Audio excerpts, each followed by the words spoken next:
Let it ride. This is a common phrase often heard at a roulette table after a bettor has won and the bettor wants to bet his winnings again.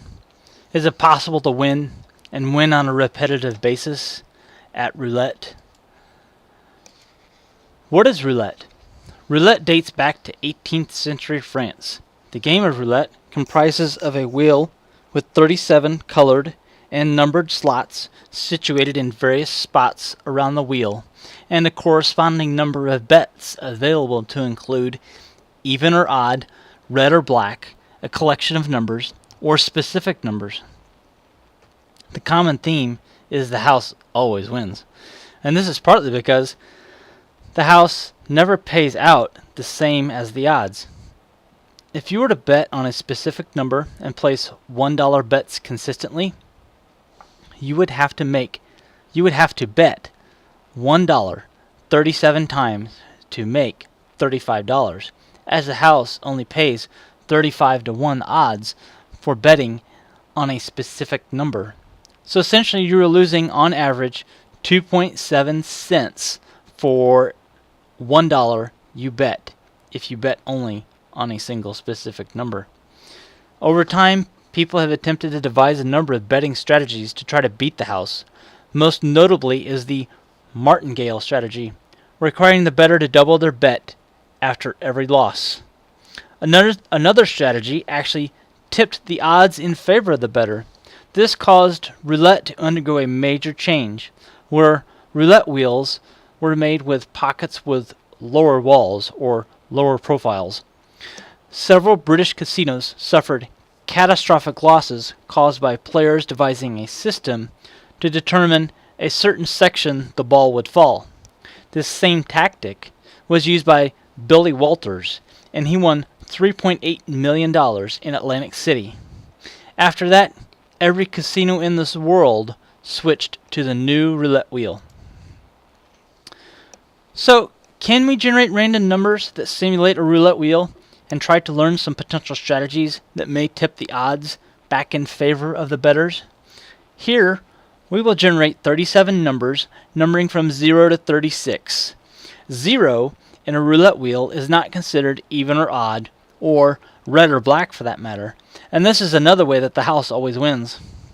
It provides the chance that the house will win on all red, black, even, and odd bets should it come up 0, and it will still win in half of the bets otherwise, where players betted red, black, even, or odd.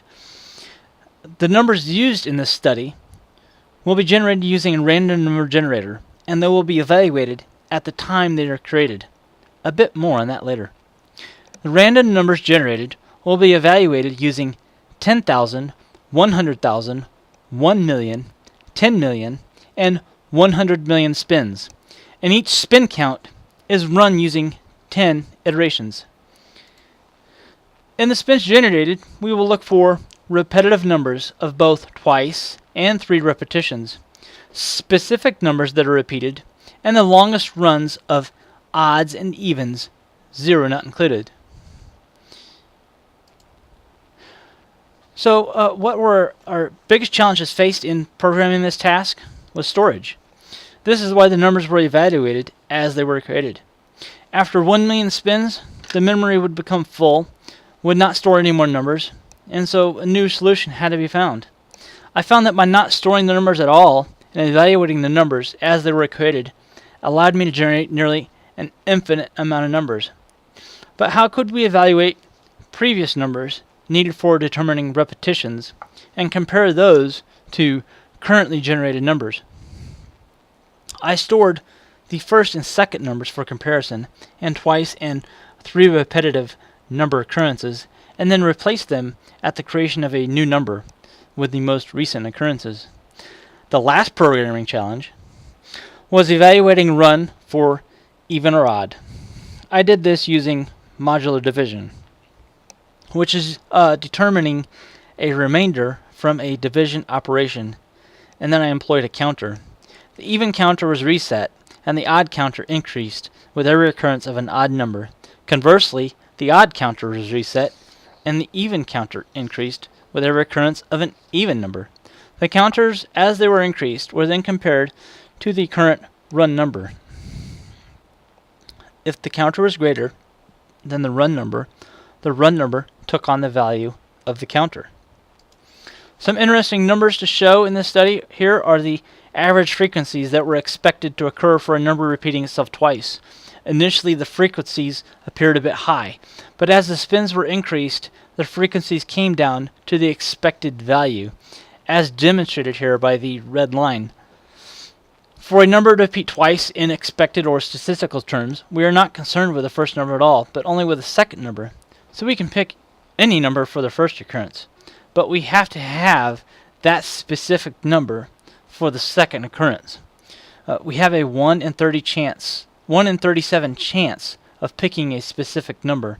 So there is a 1 in 37 chance of getting a number repeated twice, or 2.7%, which is reflected by the red line.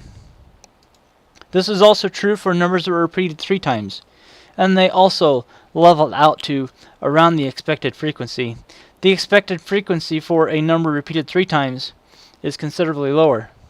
Again, we're not concerned with the first number, but only with the second and third numbers. We know the percentage chance of picking a number is 1 in 37, and the chance of repeating it twice is to multiply the percentage by the expected percentage again. So we have a 1 in 1,369th chance of repeating a number 3 times, or 7/100% of a chance. In this slide, the first occurrence of a specified and repeated number, in this case 13, is shown over each of the 10 iterations.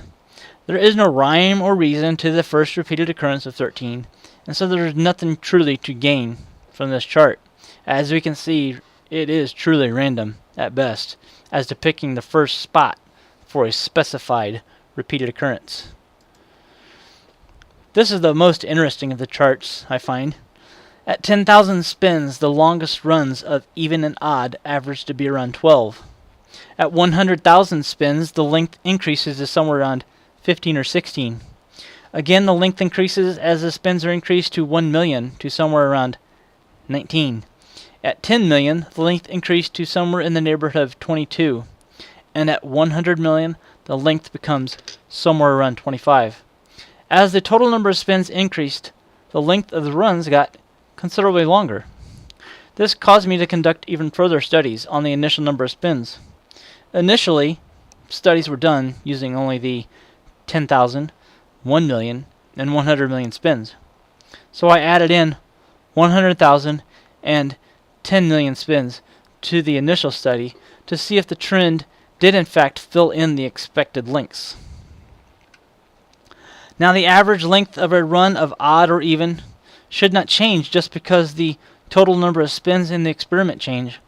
Our chance for generating an odd or even number remains at 48.6%, as there are 18 even and 18 odd, and one number that is not even or odd. So with each successive spin, the odd for increasing a run or ending a run remains the same. One would expect that as the spins are increased, the length of evens and odds would level out to an average figure and not increase, as it did here. In conclusion, we see that the repetitions of numbers come out to be, as expected, around a frequency of 2.7% for numbers repeated twice, and 7/100ths% for numbers repeated 3 times. As the spins are increased and the frequencies nearly match the expected frequency. It is peculiar that the length of even and odd runs, though, get lengthier as the spins is increased, and this does not follow expectations. So how predictable are numbers? I believe it would be fool's paradise to go into a casino betting considerable amounts of money, expecting a lengthy, even or odd run as the spins you bet on are increased. This strategy is no better than martingale strategy, and in the end, the house always wins. I would like to see a further analysis on why the random number generator produces lengthier runs of odd or even as the number of spins is increased. Could this be confined to just the 37 numbers here, or does the trend continue for an even wider spread of numbers? It maybe would be helpful to have a roulette wheel automated and have a computer store the results to try and generate similar odd and even runs. I would believe there to be a noticeable difference in the length of runs created by the random number generator versus a true roulette wheel. Maybe I could get rich then by coming up with a new roulette bet available to offer repetitious bets on numbers. Maybe.